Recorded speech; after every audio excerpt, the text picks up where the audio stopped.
Voici donc un exemple pour vous montrer comment calculer la distance entre un point et une droite donnée.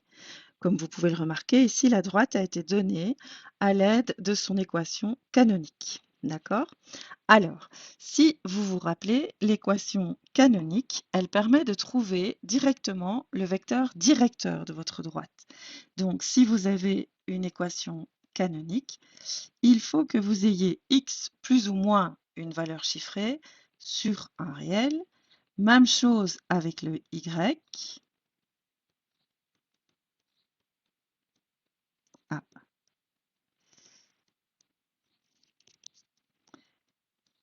y moins 1 sur 2. Et ici, j'ai donc du coup z sur moins 1. D'accord? Parce que je dois avoir mon coefficient de x, de y et de z qui est égal à 1. Du coup, ça veut dire que si j'ai moins z, c'est la même chose que si j'avais z sur moins 1. Et donc là, maintenant, j'ai mon vecteur directeur. Mon vecteur directeur pour ma droite vaut 3, 2 et moins 1. Ça, c'est la chance avec une équation canonique, c'est de voir directement ce vecteur directeur. Alors, une fois que j'ai ce vecteur directeur, on va faire la même chose que pour l'exemple avec le plan. C'est que si j'ai une droite et un point, eh bien, si je veux être, on va plutôt tracer une vraie droite, ça sera plus sûr. Si je veux être avec une distance la plus courte entre les deux, je rappelle qu'il faut que je me place perpendiculairement à la droite à partir du point P. D'accord?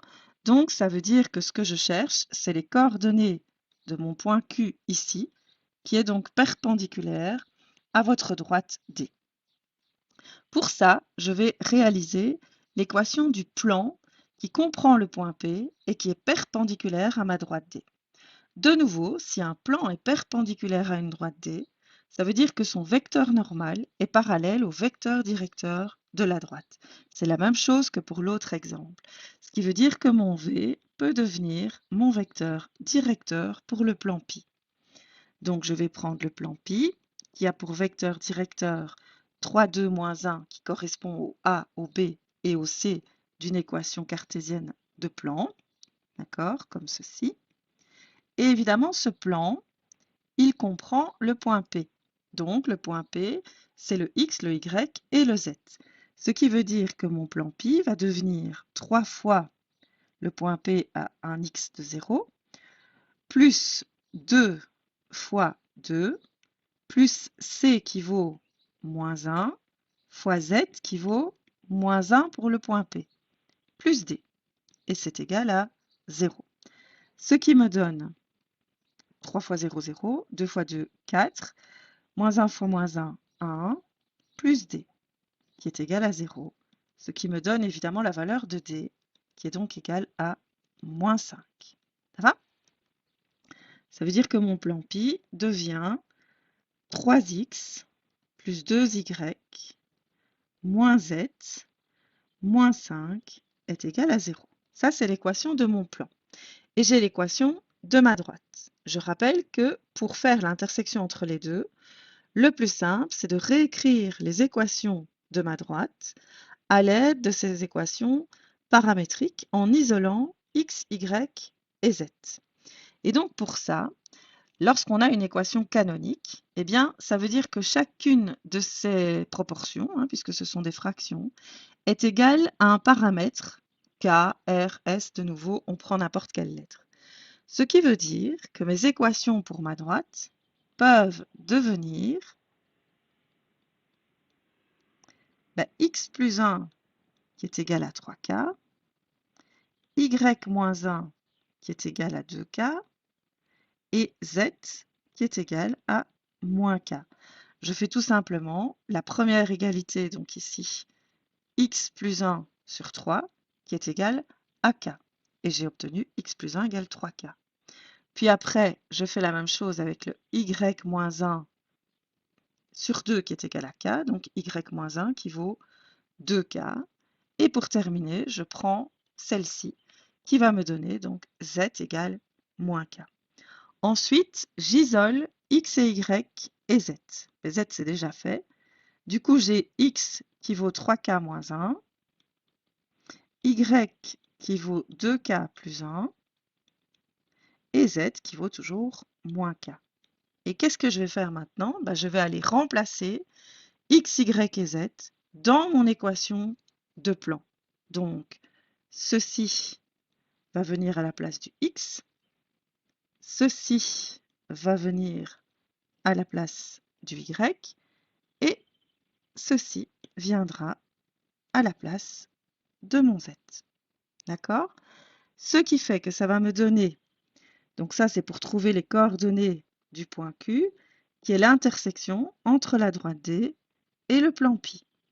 Et ça va donc me donner 3 fois 3k moins 1 plus 2 fois 2k plus 1 moins k moins 5 égale 0.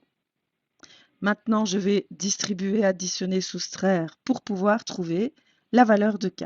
Ça va donc me faire 9k moins 3 plus 4k plus 2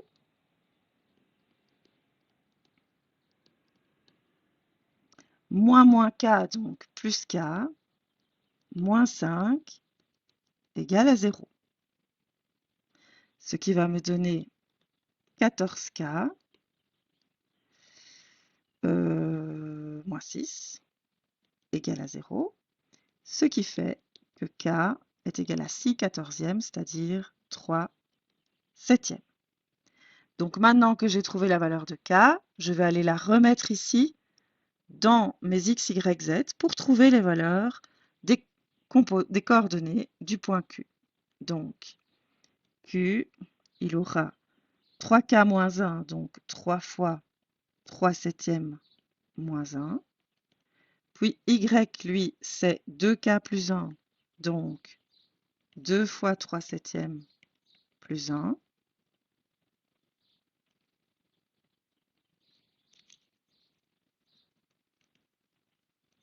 Si il veut bien écrire, voilà. Et puis z qui vaut moins k, donc moins 3 septièmes. Et donc ça veut dire que mon point Q, il a comme coordonnées 9 septièmes moins 7 septièmes, donc 2 septièmes. Puis 6 septièmes plus 7 septièmes, donc 13 septièmes. Et puis moins 3 septièmes.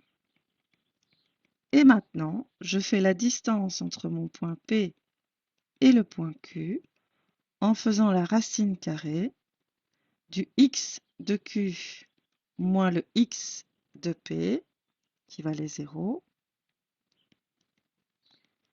plus le y du point Q moins le y du point P, qui valait 2, plus le z du point Q moins le z du point P, qui valait moins 1, donc plus 1 au carré. Je vérifie, oui. Et donc maintenant, ça me fait la racine carrée de 2 septièmes au carré, donc de 4 49e. Puis là, j'ai 13 moins 14, donc moins 1, donc plus 1. Qu'est-ce que je dis, moi? Oui, 1 49e. Puis moins 3 plus 7, ça fait 4, donc plus 16 49e, si je mets au carré.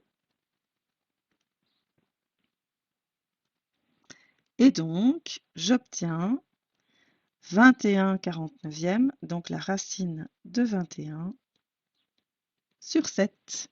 Et voilà donc la distance entre le point P et le point Q. La racine de 21, c'est entre 4 et 5. Et donc, si vous prenez 4,5 divisé par 7, vous êtes un tout petit peu plus haut que 0,5 unité de mesure. Voilà.